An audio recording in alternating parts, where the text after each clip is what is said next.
Hello everyone, welcome back to my channel Archana academy. और इस video में हम chapter 3 fibre to fabric class 6 के सारे क्वेश्चंस देखेंगे जो कि इस चैप्टर से कई सारे कॉम्पिटिटिव एग्जाम्स में आ चुके हैं या आ सकते हैं।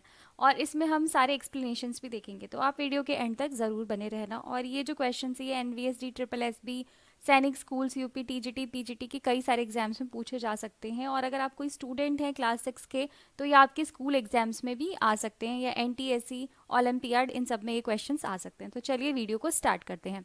तो सबसे फर्स्ट क्वेश्चन है, what is the process by which yarn from raw fibrous materials is made called. अगर आपको फाइबर से यार्न बनाना है तो उस प्रोसेस को क्या कहते हैं। तो फाइबर से अगर आपको यार्न बनाना है तो उस प्रोसेस को बोलेंगे स्पिनिंग। ओके, तो इसका आंसर है ऑप्शन ए, स्पिनिंग। तो हम बाकी की डेफिनेशंस देख लेते हैं। तो फाइबर से अगर आपको यार्न बनाना है तो स्पिनिंग बोलेंगे। निटिंग, निटिंग का मतलब है कि आपको अगर यार्न से फैब्रिक बनाना है, तो एक टाइप के यार्न से जब हम फैब्रिक बनाते हैं with the help of needles, तो उसे हम बोलते हैं निटिंग। वीविंग क्या है, जब आप पावर लूम्स या हैंडलूम्स की हेल्प से दो सेट्स ऑफ यार्न को कंबाइन करते हैं फैब्रिक बनाने के लिए, तो उसे बोलते हैं वीविंग। और गिनिंग क्या है, गिनिंग है कि अगर कॉटन के सीड से आप कॉटन के फाइबर्स को अलग कर रहे हैं, तो इस प्रोसेस को बोलते हैं हम गिनिंग। तो ये एक इम्पॉर्टेंट डेफिनेशन है जो आएगी आगे आपको किसी न किसी एमसीक्यू में देखने के लिए। Question number 2, the right time to cut jute plants is. तो जूट जो है वो सबसे जो जूट प्लांट है उसको पटवा भी बोलते हैं हिंदी में, या पटुआ भी बोलते हैं, ठीक है। तो इससे गोल्डन कलर के फाइबर्स मिलते हैं। तो इसमें क्या होता है कि जो कोस्टल एरियाज है, स्पेशली वेस्ट बंगाल, यहाँ पे इसकी खेती होती है। तो इसमें क्या होगा कि ये जो प्लांट है वो 6 to 12 फीट के होते हैं, जूट के प्लांट। और इसकी जो स्टेम है उसके फाइबर्स को यूज़ करके हम इससे क्या बना सकते हैं, गनी बैग्स बना सकते हैं, या रोप्स भी बनाए जाते हैं जूट की हेल्प से। तो ये एक चीप सोर्स है, ठीक है।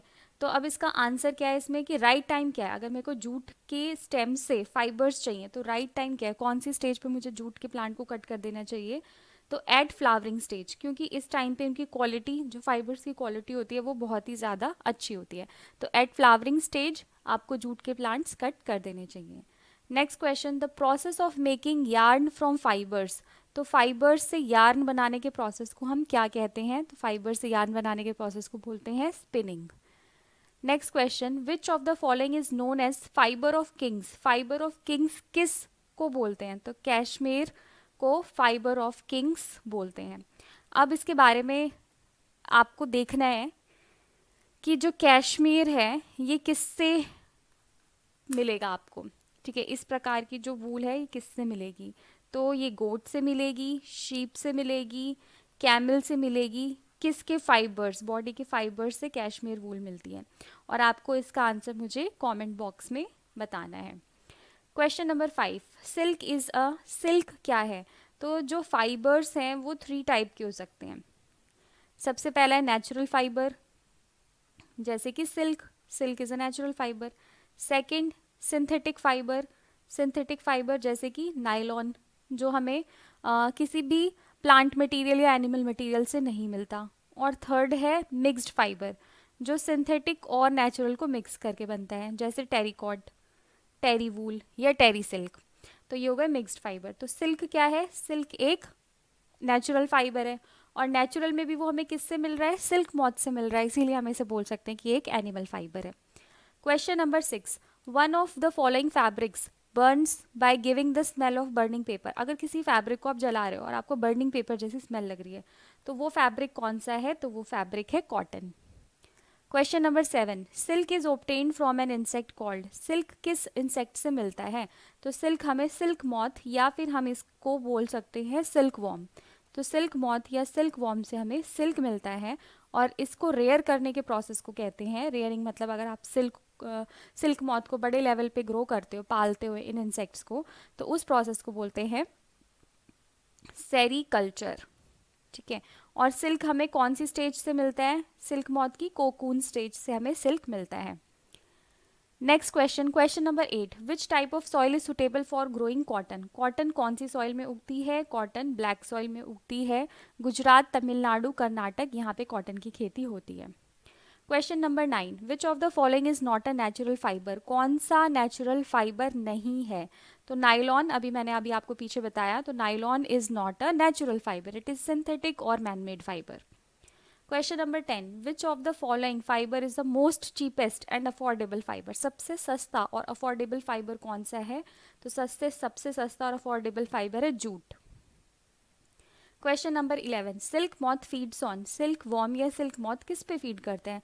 तो मलबेरी लीव्स पे सिल्क वॉर्म या सिल्क मॉथ फीड करता है। Question number 12, which one of the following is a synthetic fibre, synthetic fibre कौन सा है? नाइलॉन भी है, रेयॉन भी है और पॉलीएस्टर भी है। तो इसका आंसर है option D, all of these. Question number 13, the cleaning of wool fibres with the help of mild detergent and chemical, wool के फाइबर को बहुत ही हल्के डिटर्जेंट से क्लीन करने के प्रोसेस को बोलते हैं scouring.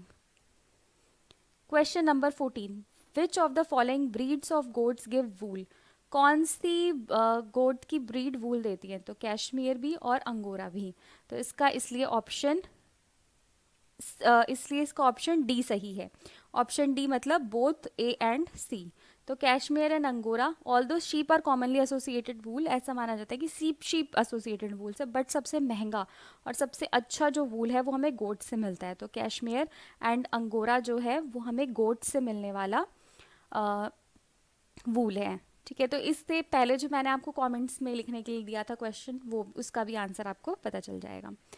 Question number 15, separation of fibres from of cotton from its seeds, seed से कॉटन के फाइबर्स को अलग करना, इस प्रोसेस को बोलते हैं ginning. Question number 16, jute fibres are obtain from, तो अभी अगर आपने पिछले किसी स्लाइड में मैंने बहुत अच्छे से एक्सप्लेन किया, तो उसमें इसका आंसर क्या है? स्टेम से आपको जो जूट के फाइबर्स से मिलते हैं। तो option A is the correct option. Question number 17, the process of removing the fleece of ship along with a layer of skin, fleece of sheep along with the layer of skin remove करना sheep से, इस process को हम क्या बोलते हैं? इसे बोलते हैं शेयरिंग। तो answer option C is the correct answer. Question number 18, the rearing of silkworm, silkworm की रियरिंग को क्या बोलेंगे? सेरीकल्चर। पर हमें बाकी के टर्म्स भी पता होने चाहिए।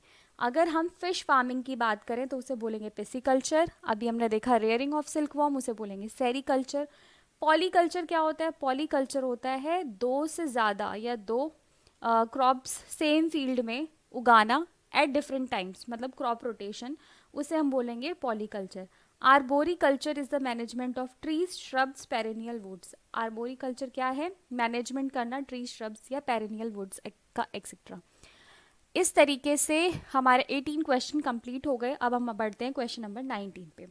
The method of extracting threads from a cocoon, तो मैंने अभी आपको बताया था कि सिल्क वॉर्म की कोकून स्टेज से आप सिल्क निकालते हैं, ठीक है, पर उस प्रोसेस को क्या बोलते हैं? तो कोकून से, ठीक है, जो कि एक ऐसी स्टेज होती है कि इनएक्टिव होता है, जो सिल्क मॉथ है इस स्टेज पे इनएक्टिव होता है, तो इससे हमें इसे बॉईल करना होगा पहले, ठीक है।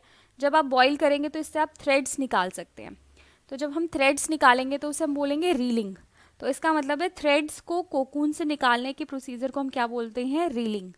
तो इसका आंसर है option C. Question number 20, the process of retting is done to obtain jute.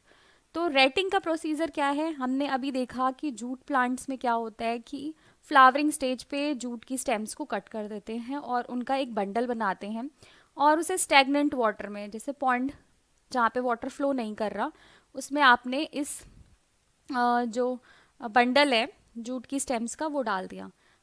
After 20 days इसमें क्या होगा कि बैक्टीरिया इस पर अटैक करेंगे और जो फाइबर्स जो आपस में थे वो एक दूसरे से अलग हो जाएंगे, जो फाइबर्स है, और फिर आप यहाँ से फाइबर्स को कलेक्ट कर सकते हैं।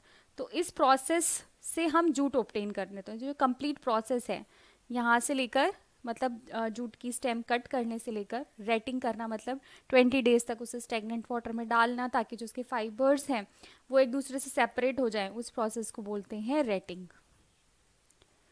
तो इसका इसलिए आंसर बी है।